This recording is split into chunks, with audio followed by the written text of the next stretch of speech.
সুপ্রিয় দর্শক, আসসালামু আলাইকুম। আপনাদের সবাইকে স্বাগত জানাচ্ছি এখনকার আলোচনায়। আপনাদের সঙ্গে আছি আমি সিরাজুল ইসলাম। দর্শক, গত রাতে আবারও ইরান এবং আমেরিকার মধ্যে বড় রকমের সংঘাত হয়েছে। আমেরিকা প্রথমে ইরানের কয়েকটি সামরিক স্থাপনায় হামলা চালায়। এর জবাবে ইরান কুয়েত এবং বাহরাইনে অবস্থিত মার্কিন সামরিক স্থাপনায় বড় রকমের হামলা চালিয়েছে। ইরানের প্রেস টিভি জানিয়েছে ডিসাইসিভ রেসপন্স, তার মানে চূড়ান্ত জবাব দিয়েছে। অথচ গত কয়েকদিন আগে যখন ইরান এবং আমেরিকার মধ্যে পাকিস্তান এবং কাতারের মধ্যস্থতায় সমঝোতা স্মারক সই হলো, তখন আমরা সবাই ধারণা করেছিলাম যে যুদ্ধ বুঝি এবার শেষ, একটা শান্তির সুবাতাস বয়ে যাবে। কিন্তু গত 2 দিনের ইরান এবং আমেরিকার মধ্যকার পাল্টাপাল্টি হামলায় সেই সম্ভাবনা এখন বড় রকমের প্রশ্নের মুখে পড়েছে। এখন আমাদের সামনে বড় প্রশ্ন হয়ে দাঁড়িয়েছে, সমঝোতা কি ভেঙে যাচ্ছে? আবার কি দুই পক্ষ বড় রকমের সংঘাতে জড়িয়ে পড়বে? এবং তাই যদি হয় তাহলে আবার কি তেলের বাজার অস্থিতিশীল হয়ে উঠবে? অথচ তেলের বাজার কিন্তু একেবারে প্রায় স্বাভাবিক হয়ে এসেছিল। যদি তেলের বাজার অস্থিতিশীল হয় তাহলে একইভাবে বলা যাবে যে হরমুজ প্রণালী কিন্তু আবার বন্ধ হয়ে যাবে। আসলে পরিস্থিতি কোথায় যাচ্ছে? সবচেয়ে বড় যে প্রশ্ন, সেই প্রশ্ন হচ্ছে ইরান এবং আমেরিকা কি পূর্ণ মাত্রার যুদ্ধে আবার জড়িয়ে পড়বে কিনা। এবং বলা হচ্ছিল আমেরিকা আর ইরানের মধ্যে সমঝোতা যাতে না হয় তার জন্য পেছন থেকে কাজ করছেন ইসরায়েলের প্রধানমন্ত্রী বেনিয়ামিন নেতানিয়াহু। ইরান এবং আমেরিকা যদি যুদ্ধে জড়িয়ে পড়ে তাহলে নেতানিয়াহুরই কি শেষ পর্যন্ত বিজয় হবে কিনা, সেই প্রশ্ন সবচেয়ে বড় হয়ে দেখা দেবে। সুপ্রিয় দর্শক, এই বিষয়গুলো নিয়েই এখন বিস্তারিত আলোচনা করব। আশা করি আপনারা সবাই শেষ পর্যন্ত সঙ্গে থাকবেন। আর ভিডিও ভালো লাগলে লাইক, কমেন্ট, শেয়ার করবেন এবং চ্যানেলটি সাবস্ক্রাইব করে সাথেই থাকবেন। দর্শক, প্রথমে আমরা দেখি গত রাতে আসলে কী ঘটেছে। গত রাতে যা ঘটেছে গণমাধ্যম থেকে যা পাওয়া যাচ্ছে তা হচ্ছে এই, হরমুজ প্রণালী দিয়ে আরও একটি জাহাজ ইরানের কমান্ড না মেনে ভিন্ন রুটে যাচ্ছিল। ইরান একটা নির্দিষ্ট পথ ঠিক করে দিয়েছে যে এই পথে জাহাজ চলাচল করতে হবে, কিন্তু গত রাতেও একটি জাহাজ ইরানের নির্দেশিত পথে না গিয়ে ভিন্ন পথে যাচ্ছিল। এটা ওমান উপকূল দিয়ে যাচ্ছিল। ইরান প্রথমেই সিগন্যাল দিয়েছিল ওই জাহাজকে যে জাহাজটি যেন কোনো মতেই ইরানের নির্দেশিত পথ বাদ দিয়ে অন্য কোনো পথে না যায়। কিন্তু জাহাজটি ইরানের সিগন্যাল অমান্য করলে, ইরানের বার্তা অমান্য করলে তখন ইরান ওই জাহাজের উপর ড্রোন হামলা চালায়। ড্রোন হামলা চালানোর পর আমেরিকা ইরানের সিরিক দ্বীপ এবং কেশম দ্বীপ, এই দুটো জায়গার বেশ অন্তত 4টি স্থাপনায় টেলিকমিউনিকেশন সেন্টার প্লাস ড্রোন স্থাপনা, ক্ষেপণাস্ত্র স্থাপনা, এরকম বেশ কয়েকটা মোট 4টা জায়গায় হামলা চালায়। ইরান যেহেতু স্বাধীন সার্বভৌম দেশ, যতই আমেরিকার সাথে তার সমঝোতা স্মারক সই হোক আর যতই বিদেশি অর্থ ছাড় দিক আর যাই করুক না কেন, ইরানের উপর যখন আমেরিকা হামলা চালাবে তখন তো তার স্বাধীনতা সার্বভৌমতার উপর হামলা। এই হামলা মেনে নিতে রাজি হয়নি ইরান এবং তাৎক্ষণিকভাবেই বলা যায় যে ইরান পাল্টা জবাব দিয়েছে। এই জবাবের অংশ হিসেবে কুয়েত এবং বাহরাইনে হামলা চালিয়েছে ইরান। কুয়েত এবং বাহরাইনে হামলা চালানোর মানে কিন্তু এই না যে কুয়েতের জনপদে বা কুয়েতের রাষ্ট্রের উপরে, কুয়েত বাহরাইন রাষ্ট্র হিসেবে তাদের উপরে হামলা চালিয়েছে।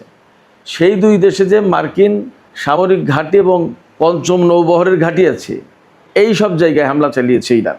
আমরা যা জানতে পারছি তাতে দেখা যাচ্ছে কুয়েতের আলী আল সালেম বিমানবন্দর এবং বাহরাইনের সালমান বন্দরে মার্কিন সামরিক ঘাঁটিতে হামলা চালিয়েছে ইরান। এইসব হামলায় ক্ষেপণাস্ত্র এবং ড্রোন ব্যবহার করা হয়েছে।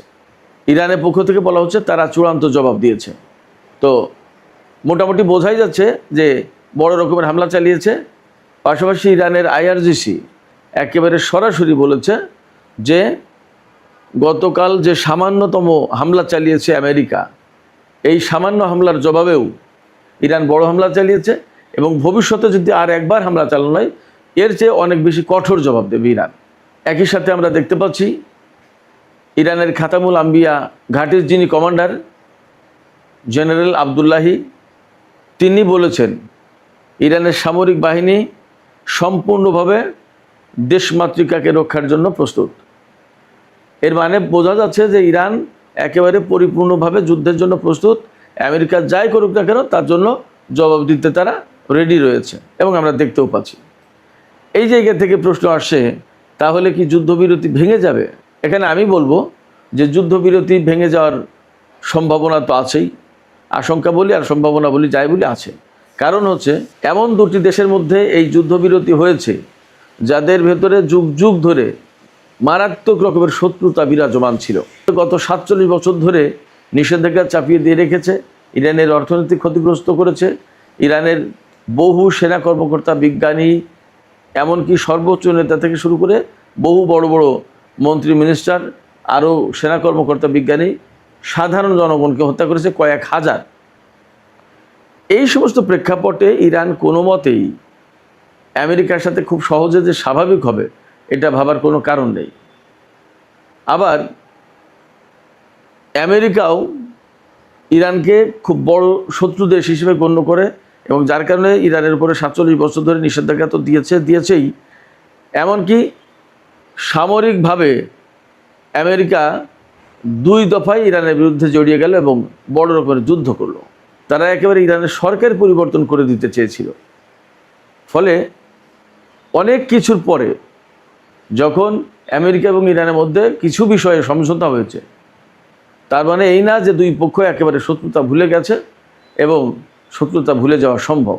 এমনকি ইরানের জনগণের ভেতরেও কিন্তু এই প্রতিশোধের আগুন জাজ্বল্যমান দাউ দাউ করে জ্বলছে।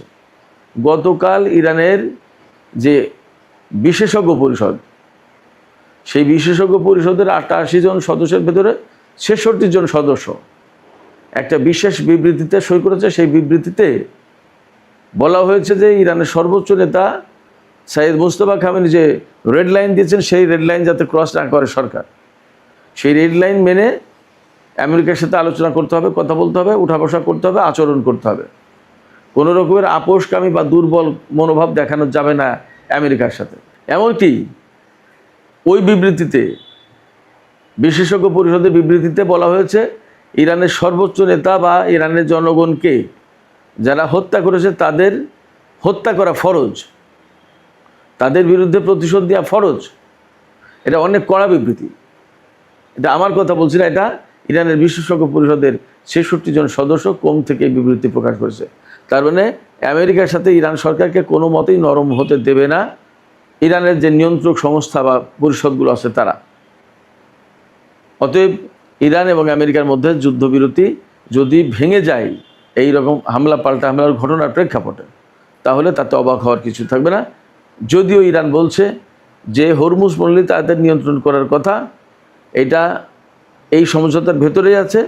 এই সমঝোতার অনুসারে যখন আমরা হরমুজ প্রণালী নিয়ন্ত্রণে রাখার চেষ্টা করছি, তখন আমেরিকা আমাদের উপর যদি হামলা চালায় তাহলে এই সমঝোতা লঙ্ঘন হয়। তো যখন সমঝোতা লঙ্ঘন হবে তখন ইরানের বিশেষজ্ঞ পরিষদ বা IRGCর মনোভাব হচ্ছে যে সমঝোতা লঙ্ঘন হলে সাথে সাথে জবাব দিতে হবে, সমঝোতা লঙ্ঘন হয়ে যাবে বা বাতিল হয়ে যাবে এই ভয়ে চুপ থাকার কোনো সুযোগ নেই ইরানের। ইরানের বিশেষজ্ঞ পরিষদের বা জনগণের বিরাট অংশের যে চাওয়া পাওয়া, সেই চাওয়া পাওয়ার দিকে লক্ষ্য রেখেই কিন্তু IRGC কাজ করছে।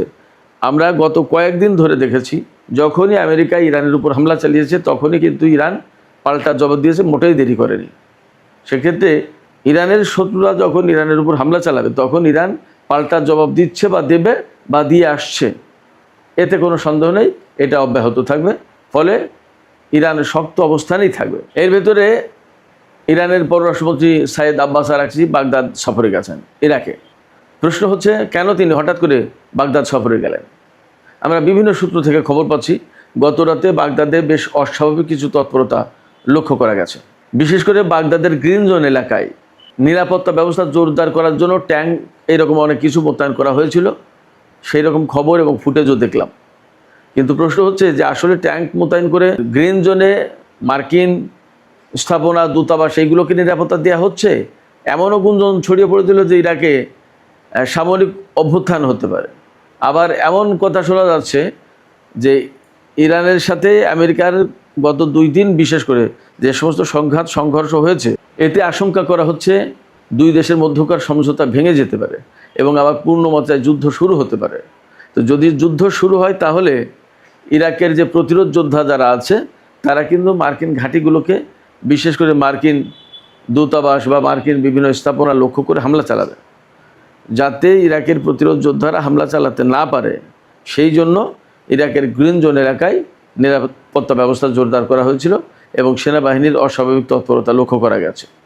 প্রশ্ন হচ্ছে যে সেনাবাহিনী যদি এইভাবে এই তৎপরতা চালায় তাতেই কি ইরাকি প্রতিরোধ যোদ্ধারা থেমে যাবে? আর এখানে আব্বাস আরাকচির ভূমিকা কী? আব্বাস আরাকচি যে কারণে ইরাক সফরে গেছেন তার প্রধান কারণ হলো, অন্তত প্রকাশ্যে এই কথা বলা হচ্ছে যে ইরানের সর্বোচ্চ নেতার যে জানাজা এবং দাফন অনুষ্ঠান হবে তার একটা অংশ হবে, অর্থাৎ জানাজার নামাজ অনুষ্ঠিত হবে ইরাকের নাজাফে এবং কারবালায়। তো তার লাশ সেখানে নেওয়া হবে, কফিন নেওয়া হবে সেখানে। সেক্ষেত্রে ইরাক সরকার যদিও তার সমস্ত সব কিছু আয়োজন করবে, কিন্তু ইরাকের সাথে ইরানের একটা সমন্বয় করার ব্যাপার আছে। সেই সমন্বয়ের কাজ আলাপ আলোচনা করতে আব্বাস আরাকচি ইরাক সফরে গেছেন, এটা বলা হচ্ছে। কিন্তু পেছনের খবর হচ্ছে আব্বাস আরাকচি এই সফরে সর্বোচ্চ নেতা জানাজার বিষয়ে তো আলোচনা করবেনই, এর পাশাপাশি সবচেয়ে গুরুত্বপূর্ণ যেটা বা গুরুত্ব পাচ্ছে সেটা হচ্ছে যে ইরাকের প্রতিরোধ যোদ্ধাদের সাথে যাতে একটা সমন্বয় করে ইরাক সরকার, যাতে অস্বাভাবিক কোনো পরিস্থিতি তৈরি না হয়, সমস্ত সব কিছু স্বাভাবিকভাবে এগিয়ে যায়। অর্থাৎ ইরাকের প্রতিরোধ যোদ্ধাদের বিরুদ্ধে সামরিক বাহিনী বা ইরাক সরকার বা কেউ যাতে কোনো অযাচিত পদক্ষেপ না নেয় সেই কথাটাই মূলত আব্বাস আরাকচি বলতে বাগদাদ সফরে গেছেন। ইরান আমেরিকা যে সংঘর্ষ হচ্ছে গত 2 দিন ধরে, রাতের বেলায় বিশেষ করে, এই ব্যাপারে মার্কিন কংগ্রেস কিন্তু প্রশ্ন তুলেছে, আপত্তি তুলেছে। কংগ্রেসের ডেমোক্র্যাট সদস্যরা বলছেন যে 1973 সালে যে অ্যাক্ট আছে সেই অ্যাক্ট অনুসারে মার্কিন প্রেসিডেন্ট একতরফাভাবে কোনো যুদ্ধ শুরু করতে পারেন না। ইরানের উপর নতুন করে হামলা চালিয়ে মার্কিন প্রেসিডেন্ট সেই অ্যাক্ট লঙ্ঘন করেছেন। এই জন্য মার্কিন কংগ্রেসে ডোনাল্ড ট্রাম্পের সাম্প্রতিক এই যে হামলা ইরানের উপরে, তা নিয়ে কিন্তু বিতর্ক উঠেছে। ডেমোক্র্যাটরা এমনটা না যে তারা ইরানের পক্ষে চলে গেছে, বাট তারা হামলার বৈধতা এবং প্রয়োজনীয়তা নিয়ে প্রশ্ন তুলছেন। এই যে হামলা পাল্টা হামলার ঘটনা ঘটছে তা কিন্তু সবই হরমুজ প্রণালী কেন্দ্রিক। হরমুজ প্রণালীকে কেন্দ্র করে 2 পক্ষের ভেতরে সংঘর্ষ চলছে। তাহলে প্রশ্ন আসছে যে হরমুজ প্রণালীতে কি বড় রকমের সংঘর্ষ শুরু হবে? কারণ হরমুজ প্রণালী কন্ট্রোল করার চেষ্টা করছে ইরান এবং সেইভাবে সমঝোতায় রয়েছে। কিন্তু যখনই কন্ট্রোল করতে যাচ্ছে তখন কিছু কিছু দেশের জাহাজ ইরানের পুরো কন্ট্রোল মানছে না। যখনই না মানছে তখন কিন্তু ইরান তাদের উপরে শাস্তিমূলক ব্যবস্থা নিচ্ছে। যখন ইরান শাস্তিমূলক ব্যবস্থা নিচ্ছে তখন আমেরিকা আবার ইরানের বিরুদ্ধে সামরিক হামলা চালাচ্ছে। যখন আমেরিকা হামলা চালাচ্ছে তখন ইরান আবার জবাব দিচ্ছে। এই প্রেক্ষাপটে মনে হচ্ছে হরমুজ প্রণালী আবার তেতে উঠবে, আবার সেখানে সংঘর্ষ দেখা দেবে, আবার সেখানে বড় রকমের অনিশ্চয়তা তৈরি হবে। এই প্রেক্ষাপটে আবার আমরা এই আশঙ্কাও করছি তাহলে কি হরমুজ প্রণালী বন্ধ হয়ে যাবে এবং তেলের বাজার কি আবার অস্থির হবে, অস্থিতিশীল হবে এবং আবার কি ঊর্ধ্বমুখী হবে? আমরা এরই মধ্যে জেনেছি ইরানের সাথে আমেরিকার যে সমঝোতা স্মারক সই হয়েছে, তারপরে তেলের ব্যারেল গড়পড়তা $72 নেমে এসেছে ব্রেন্ট ক্রুড। আর ওয়েস্টার্ন টেক্সাস ইন্টারমিডিয়েট যেটা, সেটা $70 বিক্রি হচ্ছে প্রতি ব্যারেল। তার মানে তেলের বাজার এই মুহূর্তে একদমই স্বাভাবিক। এই স্বাভাবিক অবস্থা আবার অস্বাভাবিক হয়ে যাবে তো যদি হরমুজ প্রণালী বন্ধ করে দেয়, তাহলে কি এমন আশঙ্কাও আছে কিনা? এই অবস্থা থেকে আমাদের সামনে এই প্রশ্নই আসে তাহলে সামনে কি হতে পারে। আমি আলোচনার প্রথম দিকে একটু বলেছি, আমি এখানে আবারও বলি যে যা পরিস্থিতি তৈরি হয়েছে এবং আমেরিকা আর ইরানের ভেতরে যে মনোভাব, তাতে কেউ কাউকেই ছাড় দেবে না বড় রকমের। সেক্ষেত্রে 2 দেশের মধ্যে আবার নতুন করে সংঘাত শুরু হতে পারে। যদি সংঘাত শুরু হয় তাহলে হরমুজ প্রণালী অবধারিতভাবে বন্ধ হয়ে যাবে এবং বিশ্ববাজার, তেলের বাজার অস্থিতিশীল হয়ে উঠবে। সেই জায়গা থেকে প্রশ্ন আসবে তাহলে এই যুদ্ধে বা এই যে চলমান সংকট, সেই সংকটে কি ইসরায়েলের প্রধানমন্ত্রী বেনিয়ামিন নেতানিয়াহু জিতে গেল কিনা? কারণ তিনি চেয়েছেন ইরানের সাথে আমেরিকার যুদ্ধবিরতি না হোক, যুদ্ধের মধ্য দিয়ে, হামলার মধ্য দিয়ে ইরানের পরমাণু কর্মসূচি বানচাল করা হবে। তো তাই যদি হয় তাহলে ইরান এবং আমেরিকার মধ্যে সংঘাত অনিবার্য হয়ে উঠবে, আর সংঘাত অনিবার্য হয়ে গেলে প্রকৃতপক্ষে নেতানিয়াহু জিতে যাবেন। সুপ্রিয় দর্শক, এখনকার আলোচনা এখানেই শেষ করতে চাই। যাবার আগে আপনাদের কাছে প্রশ্ন, আসলে এই সংঘাতে কি হতে যাচ্ছে? নতুন করে কি বড় রকমের সংঘাত শুরু হবে এবং নেতানিয়াহু কি জিতে যাবে? আপনাদের কি মনে হয়? মতামত জানিয়ে কমেন্টে লিখতে পারেন। আর ভিডিও ভালো লাগলে লাইক কমেন্ট শেয়ার করবেন এবং চ্যানেলটি সাবস্ক্রাইব করে সাথেই থাকবেন। দর্শক, এখনকার আলোচনা এখানেই শেষ করছি। আপনারা সবাই অনেক ভালো থাকুন। আল্লাহ হাফেজ।